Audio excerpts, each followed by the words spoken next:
Pamatid sa uhaw ngayon tag-init.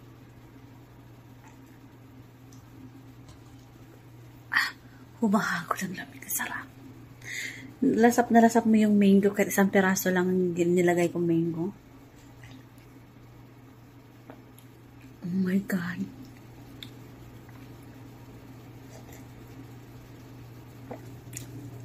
Ba't ganito siya kasarap?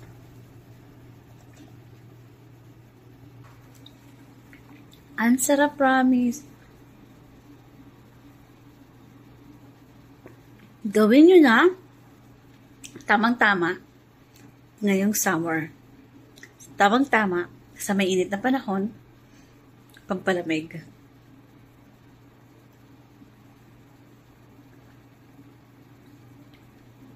Hindi lang lalamunan at tiyan ang malalamigan. Lalamig din pati ulo nyo, promise.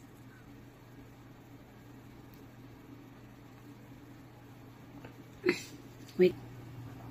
Simutin natin, sayang.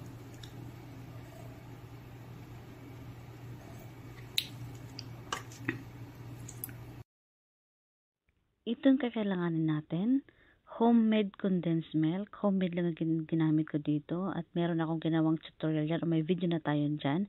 Hanapin nyo na lang sa ating YouTube channel. Isang pirasong mangga, fresh milk or evaporated milk.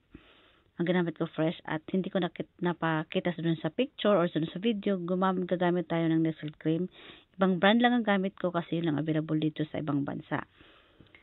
At isang tasang sago. Yung sagong ginamit ko is maliliit. Hinati ko yun. Yung kalahati, nilagyan ko siya ng food color na kulay yellow. At pwede rin kayo magdagdag ng flavoring na mango.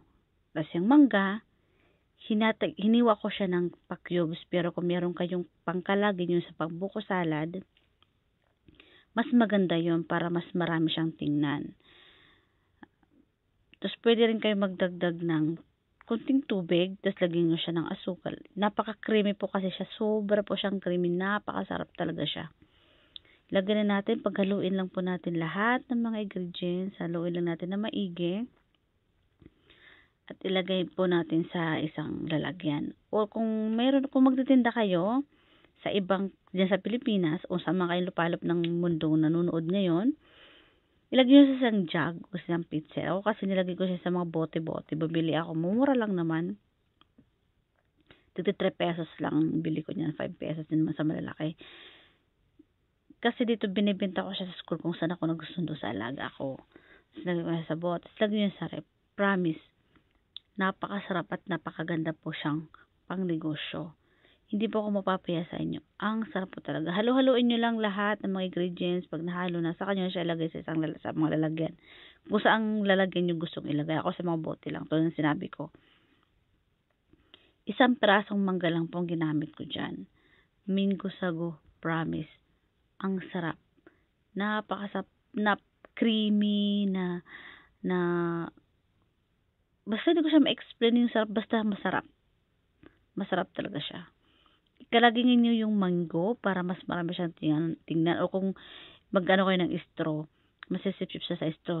Gawin nyo na. Tamang-tama. Ngayong summer. Tamang-tama. Sa may init na panahon. Pampalamig.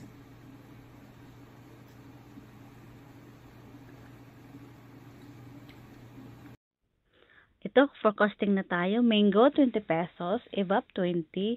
Condensed milk, 25. Nestle cream, 35. Bottle na ginamit ko is 35 pesos.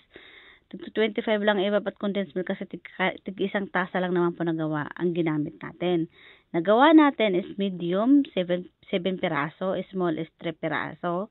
Ang benta sa medium is 25 pesos, small is 45 pesos. Ang napagbintahan natin is 220 pesos. Less ang gastos natin naman 149. Ang tubo is 71 pesos sa isang pirasong mangga lang po yun. Paano kung gagawa kayo ng marami, yung pang negosyo talaga? O kasi isang piraso lang kasi nga kunti lang naman nag-order sa akin. At dun sa picture, kung may nakita ko yung picture kanina, 3 piraso lang napakita kong malaki at isang maliit kasi kinuha na ng taga-maniho namin na benta na agad, inabangan na. Promise, masarap siya.